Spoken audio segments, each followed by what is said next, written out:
अस्सलाम वालेकुम नाज़रीन। आज मैं आपको एक वाक़या सुनाता हूँ जो कि हकीकत में मेरे साथ पेश आया। मैं एक महफ़िल में बैठा हुआ था जो कि एक सियासी महफ़िल थी और उस महफ़िल में उस इलाके के मौजूदा एमएनए साहब भी मौजूद थे। एक नौजवान उठा और उसने एमएनए साहब से दरख्वास्त की कि जनाब, हमारे मोहल्ले का सीवरेज निज़ाम बिल्कुल तबाह हो चुका है। आए रोज़ इलाके के गटर उबलना शुरू हो जाते हैं और गलियों मोहल्लों के अंदर सीवरेज का गंदा पानी जमा हो जाता है। गलाज़तें पानी पर तैरती हुई नज़र आती हैं, जिससे ख़ास कर नमाजी हजरात को बहुत ज़्यादा मुश्किलात होती हैं।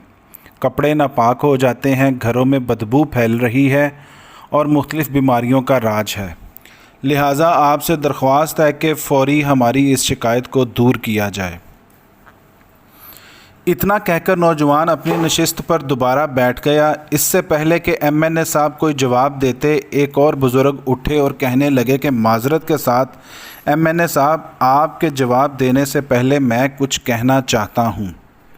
एमएनए साहब दोबारा अपनी नशिस्त पर बैठ गए और बुज़ुर्ग ने अपनी गुफ्तगू का आगाज़ कर दिया।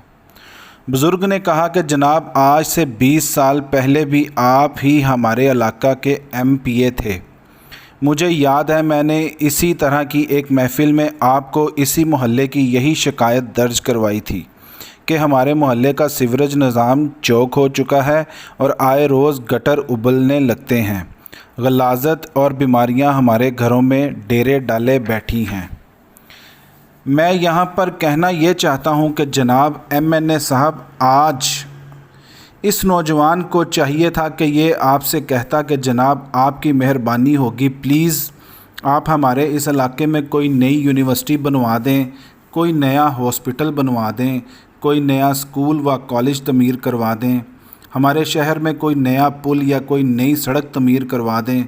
मगर अफसोस कि आज से 20 साल पहले भी हम लोगों की ख्वाहिश यही थी कि आप हमारे इलाकों के गटर, नालियाँ, सीवरेज का निज़ाम बेहतर बना दें, और आज 20 साल बाद भी हमारी आने वाली नस्लें भी आपसे यही ख्वाहिश का इजहार कर रही हैं। 20 साल पहले आप एक छोटी सी पुरानी सी गाड़ी पर हमसे वोट मांगने आते थे और आज 20 साल बाद आप एक बड़ी सारी बुलेट प्रूफ प्राडो पर हमारे पास वोट मांगने के लिए आते हैं। आपके बच्चे बाहर ममालिक से पढ़कर आए हैं और हमारे बच्चों को आज भी अच्छे स्कूल कॉलेज मैसर नहीं हैं। आप बड़े बड़े 5 स्टार होटलों में खाना खाते हैं, जबकि हमारे पास तो अब प्याज के साथ भी रोटी खाने के लिए पैसे नहीं हैं। ये कहकर उस बुज़ुर्ग ने ज़ोरों कतार रोना शुरू कर दिया और उनको रोता हुआ देखकर एमएनए साहब ने उस वक्त अपनी मसरूफ़ियत का बहाना बनाकर वहाँ से निकलना बेहतर समझा। प्यारे पाकिस्तानियों, आखिर कब तक ये हुक्मरान हम पर जुल्म करते रहेंगे? कोई इनसे नहीं पूछेगा कि ये लोग क्यों हमें पाकिस्तानी होने की सज़ा दे रहे हैं। अब वक्त आ गया कि हम लोग इनका एहतसाब करें, इनसे अपने दिए जाने वाले टैक्सेस और वोट का हिसाब मांगें। मगर कैसे हम इनसे ये हिसाब लें? ये लोग तो अवाम को मिलना भी पसंद नहीं करते। ये लोग जब भी अवाम में निकलते हैं तो हज़ारों की तादाद में सिक्योरिटी गार्ड इनके हमरा होते हैं। एक आम इंसान इनसे कोई सवाल करना तो दूर की बात, इनको देख भी नहीं पाता। अब हम लोग चाहते हैं कि ये लोग मरूसी सियासत का ख़ात्मा करें और इक़्तिदार अवाम के हाथों में सौंपें। कब तक ये लोग सिर्फ़ अपने ही बच्चों को नवाजते रहेंगे?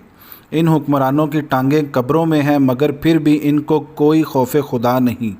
ये लोग सिर्फ़ और सिर्फ अपने बच्चों का मुस्तकबिल बनाने पर लगे हुए हैं। ये हुक्मरान अभी भी इन्हीं कोशिशों में लगे हुए हैं कि हम लोग अपनी पार्टियां बचा लें और अपनी पार्टियां अपने बच्चों को मुंतकिल कर दें।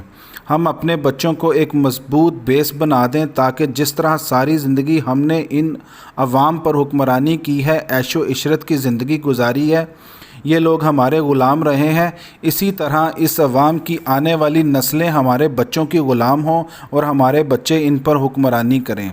इस अवाम को बेवकूफ़ बनाएं, लूटें और इनका खून चूसें। आखिर कब तक?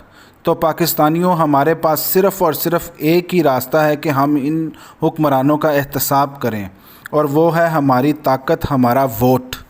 جس طرح ابھی پنجاب کے ضمنی انتخابات میں ہم نے ایک اچھے پاکستانی ہونے کا ثبوت دیا ہے، ان ماروثی سیاست والوں کو شکست دی ہے، انشاءاللہ اب یہ عوام جاگ گئی ہے اور اپنا حق حاصل کرنے کا شعور رکھتی ہے۔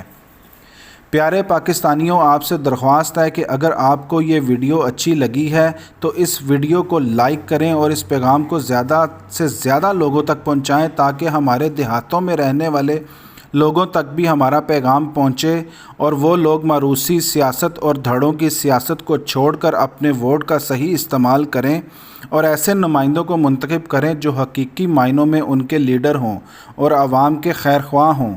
ان کے ساتھ ہی آپ اپنے ہوسٹ عمران شیخ کو اجازت دیں، اس امید کے ساتھ کہ اللہ تعالیٰ پاکستان کو تا قیامت تک آباد اور خوشحال رکھے۔